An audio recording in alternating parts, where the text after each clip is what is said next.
সর্ব সাধনহীনয়পি পরমাশ্চর্য বৈভবে গৌরাঙ্গে নষ্ট ভাব য সর্বার্থ পূর্ণ এব স। কলিযুগ পাবন অবতার পরম করুণাময় শ্রী শ্রী গৌরাঙ্গ সুন্দরী পরমান্তরঙ্গ প্রিয় পার্ষদ বর্জ উচ্চপাদ শ্রী প্রবোধানন্দ সরস্বতী পাদ তাহার শ্রী শ্রী চৈতন্য চন্দ্রামৃতম নামক শ্রী গ্রন্থে ৩০তম শ্লোকে বলছেন, কোন সাধন অনুষ্ঠান করবার শক্তি যার নাই, তাহার প্রতি আমার নিবেদন, ভাই তোমার একবার পরমাশ্চর্য বৈভবশালী শ্রীমন মহাপ্রভুকে অন্তরের প্রেম দিয়ে অর্চন করো, তাহলে অবশ্যই মনোবাসনা পূর্ণ হবে। এ জগতে জীবের বহু বহু বাসনা, কেননা বাসনার নিমিত্তই দেহ প্রাপ্তি, বাসনা পূর্তির নিমিত্ত, এবং সেই দেহের মাধ্যমে নানাবিধ কর্ম, যাহা প্রাপ্তির নিমিত্ত যে চেষ্টা করা হয় তাহাকে বলে সাধন। তা বহু বাসনা বিশিষ্ট জীবের জন্য শাস্ত্রে কিন্তু বহু রকমের সাধনের উপদেশ দিয়েছেন। সেই ইহজগতের জড়জাগতিক কামনা পূর্তি থেকে শুরু করে পরমার্থিক কামনা পূর্তি পর্যন্ত। কিন্তু সমস্ত সাধনায় তাহা হচ্ছে পরাপেক্ষ, অর্থাৎ ভক্তি নিরপেক্ষ। যত যত সাধনার কথা বর্ণনা করেছেন শাস্ত্রে, সমস্ত সাধনাই জড়জাগতিক প্রাপ্তির জন্যে বা পারমার্থিক প্রাপ্তির জন্যে, যে কোনো সাধনাই হোক, যদি ভক্তি মহারানীর সাহচর্য গ্রহণ না করা যায়, ভক্তি মহারানী যদি কৃপা না করেন, সাহায্য না করেন, তাহলে কিন্তু কোনো সাধনাই ফল প্রদান করতে সামর্থ্য রাখে না। এটি হচ্ছে শাস্ত্রের নিগুড় কথা। যাহারা প্রচুর উৎসাহ এবং অধ্যাবসায়ের চেষ্টা নিয়ে সাধনে প্রবৃত্ত হন, শ্রী ভগবানের অনুগ্রহ হলে তবে তাহারা তাহাদের সেই অভিলষিত ফল প্রাপ্ত হতে পারেন। কিন্তু এই যে সমস্ত সাধনা সব চারি পুরুষার্থের মধ্যে সীমাবদ্ধ, ধর্ম, অর্থ, কাম, মোক্ষ, এছাড়া যেটি জীবের পরম প্রেয়, পরম পুরুষার্থ যাকে বলা হয়েছে, অর্থাৎ প্রেম, ভগবত প্রেম, সেই ভগবত প্রেমের অর্থাৎ পরম পুরুষার্থের সন্ধান কিন্তু এ সমস্ত কোন সাধনার মাধ্যমে প্রাপ্ত হওয়া যায় না। যদি শ্রী গৌর সুন্দরীর চরণ কমলে, অর্থাৎ এই কলিযুগের যিনি জগতের সর্বশ্রেষ্ঠ বস্তু, কি ইহজগৎ কি পরজগৎ, সমস্ত জগতের সর্বশ্রেষ্ঠ বস্তু জগতের জীবকে প্রদানের নিমিত্ত আবির্ভূত হয়ে প্রদান করেছেন, সেই দাতা শিরোমণি শ্রী গৌরাঙ্গ সুন্দরের চরণ কমলে যাহারা চিত্ত সমর্পণ করেছেন, চিত্ত সমর্পণ করা, ইহাই হইছে মুখ্য কথা, ইহাই হচ্ছে সাধনের চরমতম অবস্থা। চিত্ত সমর্পণ করতে হলে তাহাকে আগে বিশেষভাবে যাহার চরণে চিত্ত সমর্পণ করব তার সম্বন্ধে কিছু জানতে হবে। কেননা শ্রদ্ধা এবং নিষ্ঠা ব্যতীত সমর্পণ হয় না।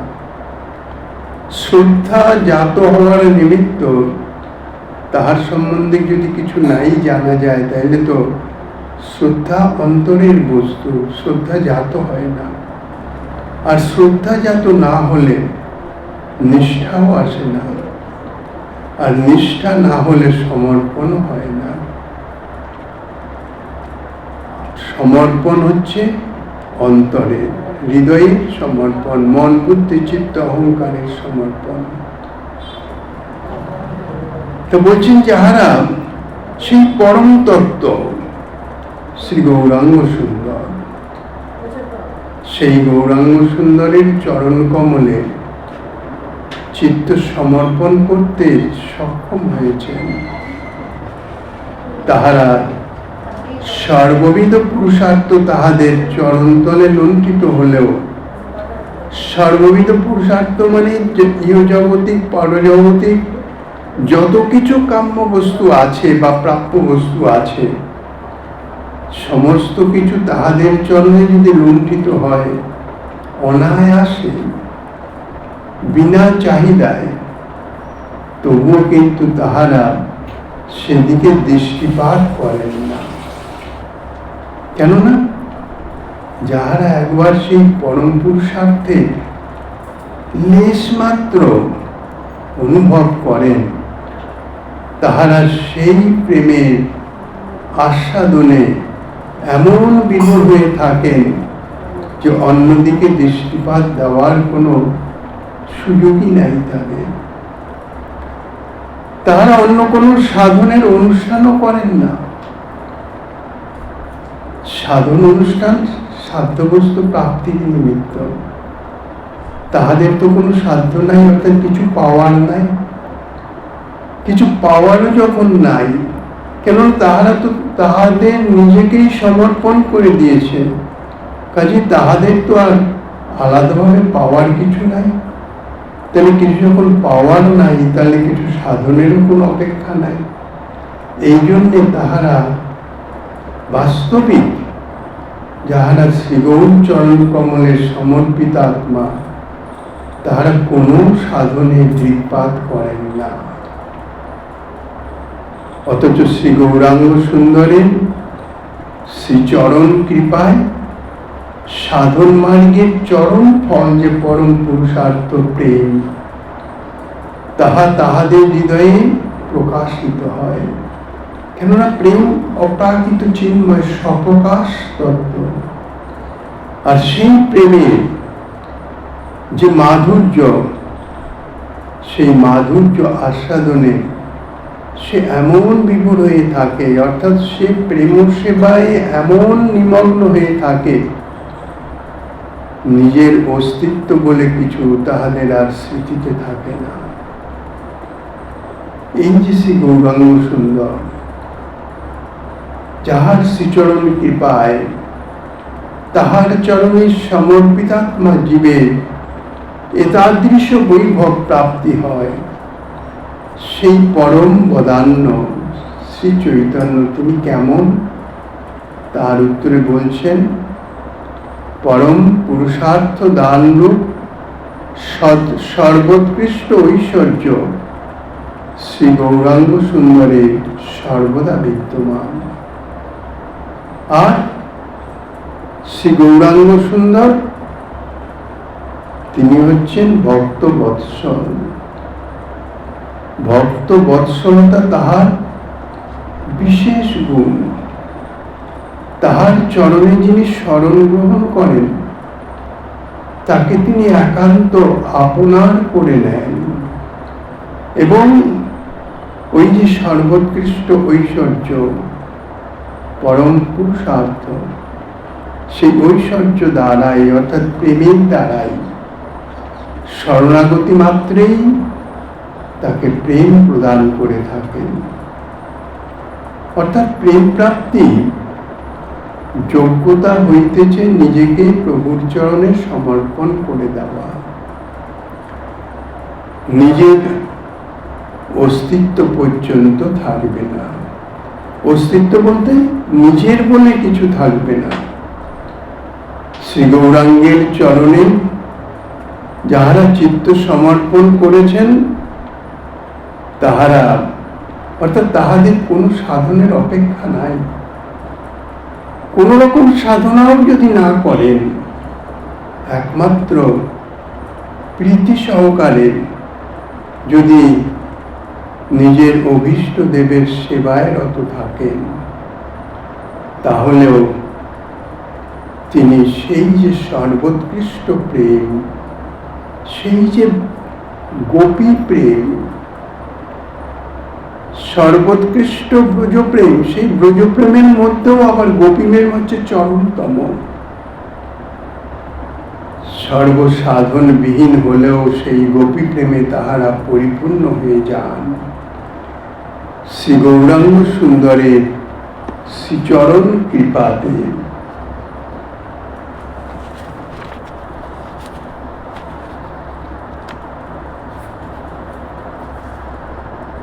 অপৌবন্য মহাপুণ্য মনন্য শরণং হরে অনুপাসিত চৈতন্য মধন্য মন্যতে মতি। গোস্বাইপাদ বলছেন ৩১ নম্বর শ্লোকে যে, হে ভাই, তুমি যদি অগণ্য মহাপুণ্যের আচরণ করো,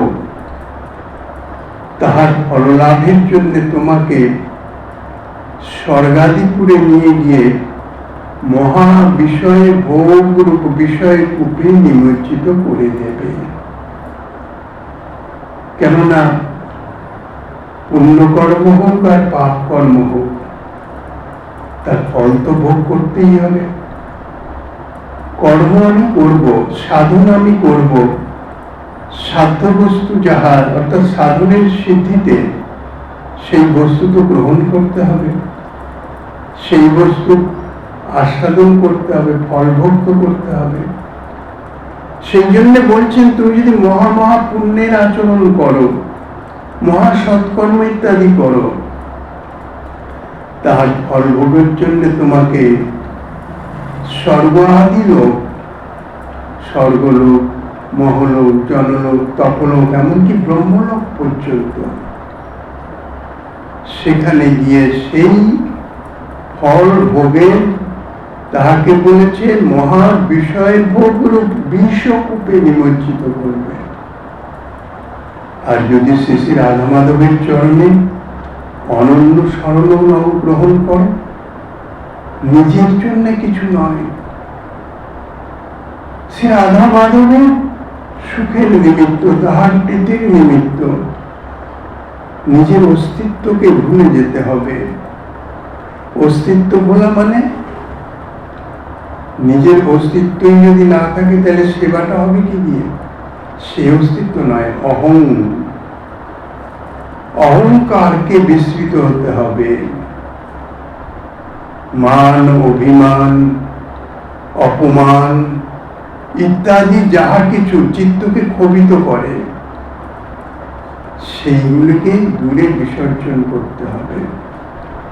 ইতিপূর্বে আলোচিত হয়েছে যে ৬টি রিপু নিরন্তর চিত্তকে উদ্বেলিত করে, কাম, ক্রোধ, লোভ আদি। তার মধ্যে সবচেয়ে চরমতম এবং জঘন্যতম হইতেছে মাৎসর্য রিপু। এমন অদৃশ্যভাবে ইহা কার্য করে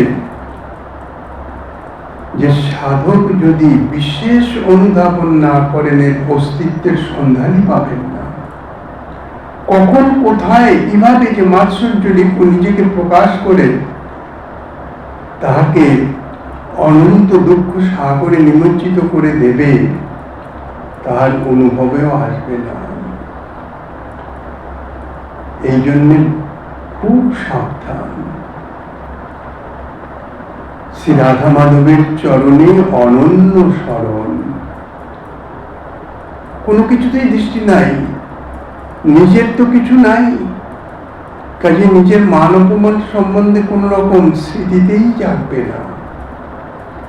কিন্তু শ্রী গৌরচন্দ্রের উপাসনা যদি না করো, রাধা মাধবের চরণে যদি অনন্য শরণাপন্ন না হও, তাহলে তোমাকে সাধনের দ্বারা ক্লেশে সিদ্ধির পথে অগ্রসর হতে হবে। তাই যে কোনো সাধন করো না কেন, যার জাগতিক বস্তুর প্রাপ্তির নিমিত্ত যাগযজ্ঞ ইত্যাদি, অথবা পারমার্থিক বস্তু প্রাপ্তির নিমিত্ত জ্ঞান মার্গ, যোগ মার্গ, ভক্তি মার্গ, সব মার্গের সাধনেরই কিছু পরিশ্রম তো আছে, সাধন পরিশ্রম বা ভজন পরিশ্রম যাকে বলে। তাহলে সেই পরিশ্রম স্বীকার করে সেই সাধনের সিদ্ধির পথে অগ্রসর হতে হবে। কিন্তু শ্রী গৌরাঙ্গ সুন্দরের কৃপায়, অর্থাৎ কোনো কিছু আমি চাই না, আমি বলতে কিছু নাই, আমি তোমার চরণে সমর্পিত হয়ে তুমি হয়ে গেছি। কাজে আমার তো মান অভিমান বলে কিছু নাই, আমিই নাই যখন তুমি মান অভিমান কোত্থেকে আসবে? যা কিছু সব তো তোমার। সেই শ্রী গৌরাঙ্গের কৃপায় সমৃদ্ধ হয়ে পরম সুখে ব্রজপ্রেম মাধুরী আস্বাদন করে সে ধন্য হতে পারবে। এই যে ব্রজপ্রেম মাধুরী, যাহারা একবার তার কণিকা মাত্র যাহাদের চিত্তে স্ফুরিত হয়, যদিও তাহার প্রাপ্তির নিমিত্ত যে যোগ্যতা তা তো বলেছেন সম্যক রূপে সমর্পণ। গ্রন্থকার বলছেন কর্মজ্ঞানাদি সাধনে শ্রী বৃন্দাবনের মধুরোজ্জ্বল প্রেমের আস্বাদন না হোক, কিন্তু অনন্য শরণাত্মিকা ভক্তিমার্গের আশ্রয়ে তো এই প্রেম লাভ হতে পারে। ভক্তিমার্গের যে আশ্রয়, কারণ ভক্তিতেই ভগবানকে প্রাপ্ত হওয়া যায়। আর সাধনার কৌতেও দেখা গেছে ভক্তিমার্গ আশ্রয় গ্রহণ করে তারপর চিত্ত শুদ্ধি হয়ে নিষ্ঠার অতিক্রম করে প্রেম প্রাপ্ত হন। এটা তো সাধনের এক কথায় সিদ্ধি। তার উত্তরে বলছেন, যেহেতু শ্রীহরি অপরাধের বিচার করায়, এই যে ভক্তি মার্গ, এই ভক্তি মার্গের সাধনে অপরাধের বিচার আছে। মাধুর্য কাদম্বিনীর গ্রন্থে শ্রী বিশ্বনাথ চক্রবর্তী পাদ 4 রকমের অপরাধের কথা বলেছেন। দুষ্কৃতত্ব, সুকৃতত্ব, ভজন, ভক্তিত্ব আর ভজনত্ব। সুকৃতি দুষ্কৃতি জন্ম জন্মান্তরী, অনর্থ অর্থাৎ ভজন বিঘ্ন, ভজনে বিঘ্ন সৃষ্টিকারী। কিন্তু যদি ভজনে রত থাকা যায়, ভক্তি অঙ্গ যাজন করতে থাকা যায়, অন্যদিকে দৃষ্টি যদি না থাকে, জাগতিক বস্তু ইত্যাদি প্রাপ্তির আকাঙ্ক্ষা না থাকে, তাহলে ভজন ক্রিয়া করতে করতে সুকৃতত্ব দুষ্কৃতত্ব ইহা দূরীভূত হয়ে যায়। তৃতীয় যে অপরাধ, ভজনত্ব নয়, অপরাধত্ব অপরাধ। এই ভজন করতে করতে যে অপরাধ এসে উপস্থিত হয়, সেই অপরাধ ভক্তি পথে মহা অন্তরায় হয়ে দাঁড়ায়। এই অপরাধের এমন সূক্ষ্মাতি সূক্ষ্ম বিষয় রূপ শিক্ষাতে বলেছেন, অপরাধ হচ্ছে মাত্র হাতির ন্যায়, আর ভক্তি লতা স্বরূপ। বলছেন যদি সেই মূর্ত হাতিরূপ অপরাধ এসে যায়, তাহলে একেবারে ভক্তিলতার মূল সূত্র উপড়ে ফেলে দেয়। তো এই অপরাধত্ব অনর্থ এর হাত থেকে বাঁচা অত্যন্ত কঠিন। যদিও একান্তভাবে কোন তাদৃশ মহতের আনুগত্যে অবস্থান করে যদি ভজন ক্রিয়ায় রত থাকা যায়, আনুগত্যে থেকে আনুগত্যের ভজন, তাহলে হয়তো প্রাক্তনী অপরাধ ধীরে ধীরে দূরীভূত হয়ে গিয়ে আধুনিক অপরাধ যদি না হয়, তাইলে সেই অপরাধত্ব অনর্থের হাত থেকে হয়তো বাঁচা গেল। কিন্তু সর্বশেষ অনর্থ থাকে ভক্তিত্ব অনর্থ। সেই অনর্থ এই প্রেমরূপ ফলদানে বাধা সৃষ্টি করে। এই জন্যই বলছেন শ্রীহরি, অপরাধ আদির বিচার করে শীঘ্র তার ভজনের প্রেমরূপ ফল দান করেন না। এই জন্য শ্রীহরি অনন্য শরণাগতিতেও এই প্রেম কিন্তু সহজে মিলবার নয়। মিলবে, মিলবার নয় তা নয়, কিন্তু সহজে নয়। এই জন্যই বলেছেন এই ভক্তি অর্থাৎ শুদ্ধা ভক্তি ব্যতীত তো প্রেম কখনো প্রাপ্ত হওয়া যায় না। ভক্তি সাধন করতে করতে সেই ভক্তি যখন শুদ্ধ হবে,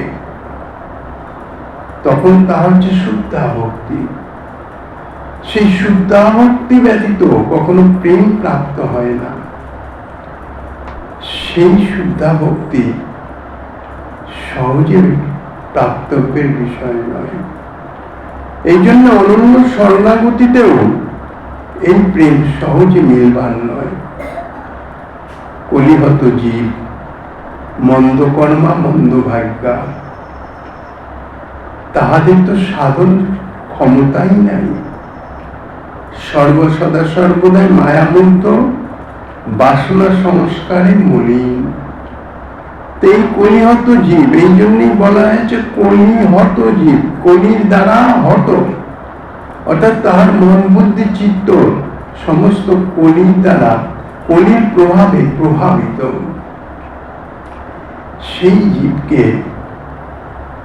শ্রী গৌরাঙ্গ সুন্দর সেই জীবকে এমন একটা বস্তু দান করবার জন্য আবির্ভূত হয়েছেন, যাহা অনর্পিত চরি। অনর্পিত চরি প্রেম বিতরণ করবার জন্য। অনর্পিত অর্থাৎ যাহা কখনো অর্পিত হয় নাই।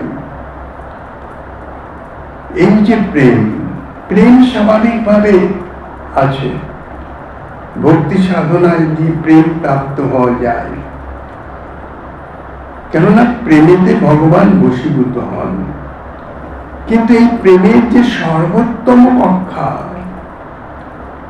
তাই হচ্ছে অনর্পিত চরি প্রেম, যাহা ব্রজ প্রেম, বা তার মধ্যে সর্বশ্রেষ্ঠ গোপী প্রেম,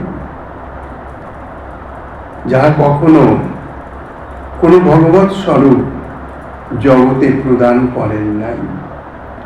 এমনকি স্বয়ং ভগবান শ্রীকৃষ্ণ রূপে যখন আবির্ভূত হয়েছিলেন, তখনও এই প্রেম কিন্তু সর্বসাধারণের জন্য বিতরণ করেন নাই।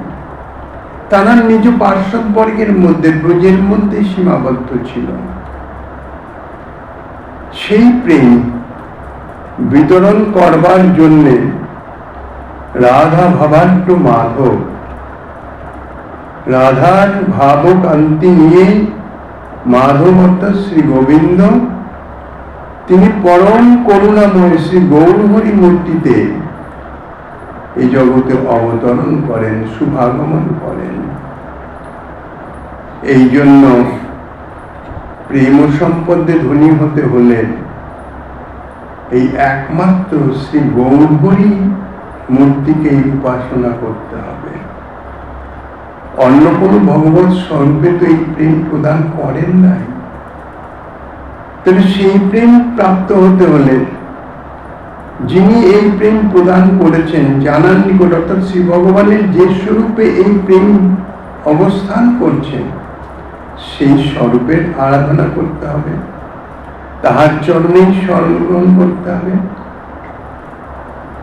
ধন শব্দের অর্থ পঞ্চম পুরুষার্থ ব্রজ প্রেম, প্রেম ও সম্পদ, অর্থাৎ এই ব্রজ প্রেমের কথা বলা হচ্ছে। সেই ধন যিনি লাভ করতে পারেন তিনি হচ্ছেন যথার্থ ধনী বা ধন্য। শ্রী চৈতন্য উপাসনার শাস্ত্র যুক্তি পূর্বে উল্লেখিত হয়েছে। আগমাদি গ্রন্থে এবং প্রমোদীপিকায় শ্রী গৌরগোপালের সমাধান চতুরক্ষর মন্ত্র তাহা প্রকাশিত আছে।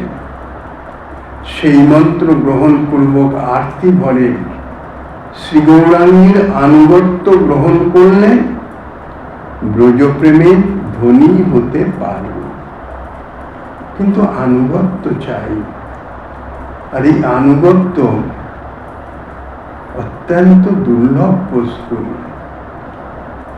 শুধু তার আদেশ পালন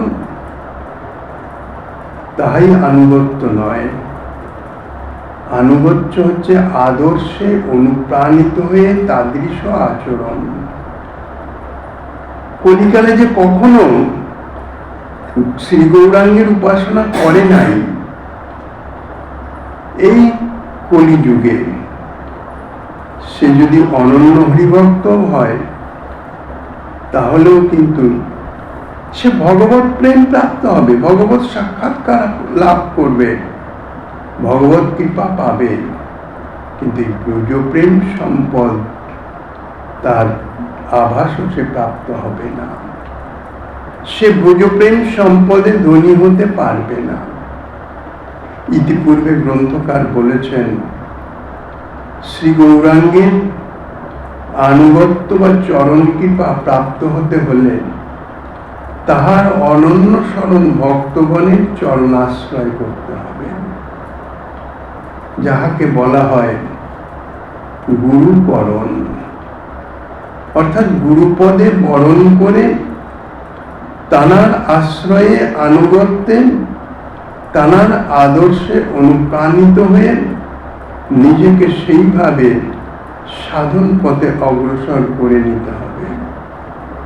শ্রী ভগবান স্বয়ংই গুরুরূপে আবির্ভূত। শ্রীমদ্ ভাগবতে বলেছেন আচার্য মং বিজানিয়া। শ্রী গুরু হচ্ছে একটি তত্ত্ব, কোন শরীর গুরু নয়। মূল যে তত্ত্ব, গুরু তত্ত্ব, তাহা হইতেছে আশ্রয় তত্ত্ব। আর যাহার প্রাপ্তির নিমিত্ত এই গুরুকরণ, তিনি হচ্ছেন বিষয় তত্ত্ব। শ্রী গৌরাঙ্গ সুন্দর মূল বিষয় তত্ত্ব। এবার গৌরচরণ পেতে হলে গৌর ভক্তের আশ্রয় গ্রহণ করতে হবে।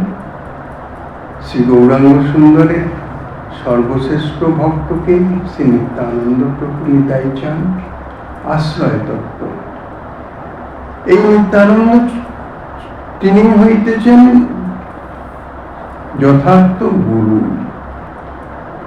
ব্যষ্টি গুরু, এই সমষ্টি গুরু, অর্থাৎ মূল গুরু তত্ত্ব। এবার জীব যখন সেই বিষয় তত্ত্ব অর্থাৎ শ্রী গৌরাঙ্গ সুন্দরের শ্রীচরণ আশ্রয়ের জন্য উন্মুখ হয়, তখন তাহাকে এই আশ্রয় তত্ত্বের আশ্রয় গ্রহণ করতে হবে। শ্রী নিতাই চাঁদের আশ্রয় গ্রহণ করতে হবে, কিন্তু শ্রী নিতাই চাঁদ তো স্বয়ং এসে কৃপা করবেন না। তিনি যে শুদ্ধ ভক্তের হৃদয়ে আবির্ভূত হয়ে তাহাকে আশ্রয় প্রদান করবেন এবং আশ্রয় প্রদান করে মূল বিষয় তত্ত্বের চরণে পৌঁছে দেবেন। এই জন্য এক কথায় বলা হয় গুরুদেব পথ প্রদর্শক।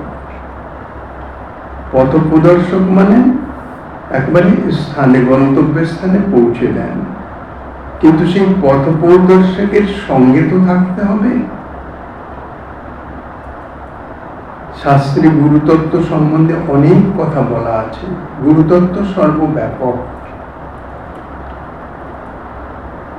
গুরুতত্ত্ব কখনো ভিন্ন ভিন্ন নয়। এই ভেদ জ্ঞান, গুরুতত্ত্বে যদি ভেদ আসে, এ আমার গুরু, এ ওর গুরু, এ তার গুরু, তাহলে কিন্তু অপরাধের সৃষ্টি হবে। গুরুতত্ত্ব সর্বব্যাপক। শাস্ত্রে বলেছেন গুরু ব্রহ্মা, গুরু বিষ্ণু, গুরুদেব মহেশ্বর। ব্রহ্মা বিষ্ণু মহেশ্বরের কাজ কি? সৃষ্টি, পালন এবং সংহার। তো এখানে গুরুতত্ত্ব সে কাজ কিভাবে করছেন? যখন গুরু পাদাশ্রয় হচ্ছেন, তাকে নবজীবন দান করছেন, সৃষ্টি করছেন। তারপর যদি সে গুরুদেবের আনুগত্যে থাকে, গুরুচরণে একান্ত শ্রদ্ধা এবং নিষ্ঠাপরায়ণ থাকে, তাহলে তাহাকে পালন করেন, অর্থাৎ তাহাকে ভজন, তাহার ভজন ক্রিয়ার মাধ্যমে ভজন করিয়ে তাহাকে উপযুক্ত করেন। আর সংহার তত্ত্ব মহেশ্বর, অর্থাৎ তার যা ভজন বিঘ্ন থাকে সেগুলিকে শ্রী গুরুদেবেরই কৃপাতে, শ্রী গুরুদেব কৃপা করে তাহা ধ্বংস করে দেন। কিন্তু সর্বকিছুর মূলে হচ্ছে শ্রী গুরুপদের শ্রদ্ধা এবং নিষ্ঠা, আনুগত্য। এই আনুগত্যই হচ্ছে প্রধান। শ্রী গুরু চরণে, শ্রীমদ্ ভাগবতে বর্ণিত আছে, বহু বহু সাধনা আছে, কিন্তু সমস্ত সাধনার সর্বফল একমাত্র শ্রী গুরুদেবের সেবাতে, শ্রী গুরুদেবের কৃপাতে প্রাপ্ত হওয়া যায়। কেননা গুরু রূপে তো তিনি জগৎজীবকে কৃপা করবার জন্য আবির্ভূত হয়েছেন। গুরু রূপে ঘরে ঘরে মন্ত্র দিয়ে সবাকারে বৈষ্ণব রূপেতে দেয় শিক্ষা। গুরু এবং বৈষ্ণব কোনো ভেদ নাই, তত্ত্ব তো একই বস্তু। যেহেতু কোন শ্রী বৈষ্ণব স্বরূপে তিনি আমাকে কৃপা করছেন, এই জন্যে তাঁর মধ্যে দিয়ে শ্রী গুরু শক্তি প্রকাশিত হয়েছেন একমাত্র আমার জন্য, এই জন্যে তিনি আমার গুরু। কিন্তু অন্যান্য যত বৈষ্ণবগণ সবই একই। এখন গুরুতত্ত্ব শিষ্যের নিকটে তিনি গুরু, ভগবান, কিন্তু যার মাধ্যমে সমষ্টি গুরু কৃপা করছেন, তিনি যদি নিজেকে কোনোভাবে গুরু মনে করেন, তার অন্তরের যদি কোথাও তাদৃশ অভিমানের আভাসও আসে, তাহলে কিন্তু তার পতন অনিবার্য। কেননা স্বরূপত তো তিনি ভক্ত, তিনি শরণাগত ভক্ত বলেই তাদৃশ উপযুক্ত আধারে সেই গুরু শক্তি প্রকাশিত হয়েছে। তার ভক্তত্বই যদি নষ্ট হয়ে যায়, তাহলে সেই গুরু শক্তি বিলীন হয়ে যাবে, অদৃশ্য হয়ে যাবে। কাজেই এগুলি বিশেষ বিচার্য বিষয়। শ্রী গুরুদেবের কৃপা প্রাপ্ত করতে হলে তাহার আদর্শ, তাহার প্রতি শ্রদ্ধা, নিষ্ঠা আর আনুগত্য, এগুলি বিশেষভাবে পালনীয়। অদ্যকার তিথি গুরু পূজার তিথি, গুরু পূর্ণিমা বলেছে, পূর্ণিমা তিথি বলে বলা হয় গুরু পূর্ণিমা, কিন্তু গুরু পূজা। এই বিশ্বময় সমস্তই হচ্ছে গুরু, গুরুময় বিশ্ব। অর্থাৎ ভগবান দত্তাত্রেয় তিনি 24 গুরুর বর্ণনা করেছেন। গুরুময় জগৎ, এই জগতে কারো না কারো কাছ থেকে, সেই পশু পক্ষী পতঙ্গ থেকে শুরু করে অতি নিকৃষ্টতম হোক, তার মধ্যেও কিছু শিক্ষণীয় আছে। দত্তাত্রেয় ভগবান পিঙ্গাল নামক বেশ্যাকে গুরু করেছেন। বেশ্যাকে কেউ গুরু করতে পারে? কিন্তু তার মধ্যে যে বিশেষ একটা গুণ ছিল, সেই গুণটির দিকে তিনি দৃষ্টি করেছেন, তার অন্য কর্মের দিকে নয়। এই জন্য এই জগতে গুরুময় জগৎ বলা হয়েছে। সবার কাছ থেকে কিছু না কিছু শিক্ষণীয় আছে, যেটুকু শিক্ষণীয় আছে সেটুকুই আমি গ্রহণ করব, তাহার দোষ ধরব না। দোষ ধরলেই পতন।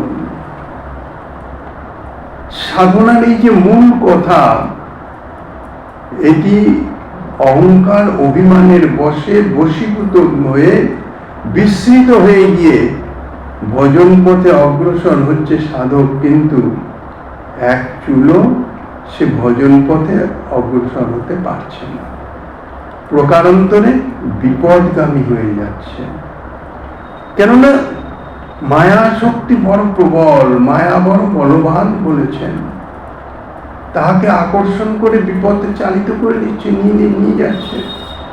এই জন্য মহাজনগণ বলছেন, দেখো তুমি ভজন কিছু করতে পারো না পারো, অন্তত পথে থেকো। তোমার ভজন সামর্থ্য নাই, ভজন করে তুমি অগ্রসর হতে পারছো না, কিন্তু এই ভজন পথে অর্থাৎ ভক্তি পথে যারা চলাচল করেন তারা পরম করুণ। তাদের সব ভক্তগণই তো চলাচল করেন, তারা অসমর্থ তোমাকে দেখে হাতে ধরে নিয়ে যাবে সঙ্গে করে, কিন্তু তাদের দৃষ্টিপথে তো থাকা চাই, পথে তো থাকা চাই। মায়ার আকর্ষণে অহংকার অভিমানের প্রভাবে যদি বিপদগামী হয়ে যাও, তাদের দৃষ্টিপথে পড়বে না, শুষ্ক হয়ে যাবে ভজন জীবন। শুষ্ক বৈরাগ্য বলে সেই রকম, যতই ভজন করো সব শুষ্ক, কখনো গন্তব্যের স্থানে পৌঁছতে পারবে না। এই জন্য সাধু মহাত্মাগণ তাহারা প্রথমেই বলেছেন, আগে নিজেকে বাঁচাও, অপরাধ থেকে বাঁচো, কাহারও দোষ দেখবে না। মহাপ্রভু বলেছেন, পরচর্চকের গতি কহু নাহি ভাবে। মদ্যপের গতি, যারা মদ্যপ হীন কর্মা, তাহাদেরও কখনো না কখনো কোনো মহৎ কৃপাতে গতি হয়ে যায়, ভগবৎ পাদাশ্রয় হয়ে যায়। কিন্তু যারা পরের দোষ দেখে, পরের বিষয়ে চর্চা করে, আলোচনা করে, তাদের কস্মিন কালেও গতি হয় না। কেননা মহৎ কৃপা সেখানে কার্য করে না। মহত্ব কৃপা পরায়ণ, তাদের কৃপা সর্বদা বর্ষিত হয়, অহেতুকী কৃপা পরায়ণ। কিন্তু আমি যদি আবরণে আচ্ছাদিত থাকি, তাহলে সেই কৃপা তো আমায় স্পর্শ করে না।